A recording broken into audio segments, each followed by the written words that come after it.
There was a conspiracy between England, France, and Russia that we must slap down Germany, because there isn't one historian in the world that can find a valid reason why those three countries decided to wipe Germany off the map politically. Now what happened after that? When Germany realized that the Jews were responsible for her defeat, they naturally resented it. But not a hair on the head of any Jew was harmed. Not a single hair. Professor Tansel of Georgetown University, who had access to all the secret papers of the State Department, wrote in his book and quoted from a State Department document written by Hugo Schoenfeld, a Jew who Cordell Hull sent to Europe in 1933 to investigate the so-called camps of political prisoners. And he wrote back that he found them in very fine condition. They were in excellent shape. Everybody treated well, and they were filled with communists. Well, a lot of them were Jews, because the Jews happened to be maybe 98% of the communists in Europe at that time. And there were some priests there, and ministers, labor leaders, Masons, and others who had international affiliation. Now, the Jews sort of tried to keep the lid on this fact. They didn't want the world to really understand that they had sold out Germany and that the Germans resented that. So they did take appropriate action against them. They, shall I say, discriminated against them wherever they could.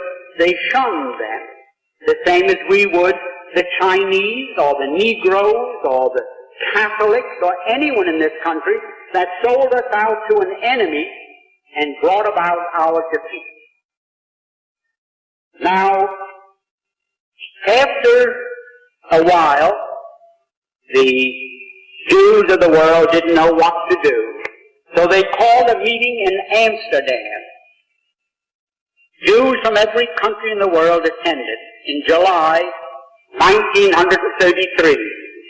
And they said to Germany, you fire Hitler and you put every Jew back into his former position, whether he was a communist, no matter what he was.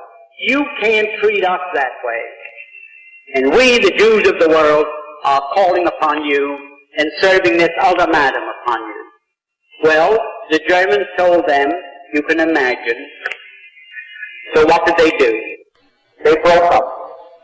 And Samuel Untermeyer, if the name means anything to people here, well, in 1933, when Germany refused to surrender, mind you, to the World Conference of Jews in Amsterdam, they broke up, and Mr. Untermeyer came back to the United States, who was the head of the American delegation and the president of the whole conference, and he went from the steamer to ABC and made a radio broadcast throughout the United States in which he said, the Jews of the world now declare a holy war against Germany. We are now engaged in a sacred conflict against the Germans, and we are going to starve them into surrender. We are going to use a worldwide boycott against them that will destroy them because they are dependent upon their export business. And it is a fact that 2/3 of Germany's food supply had to be imported.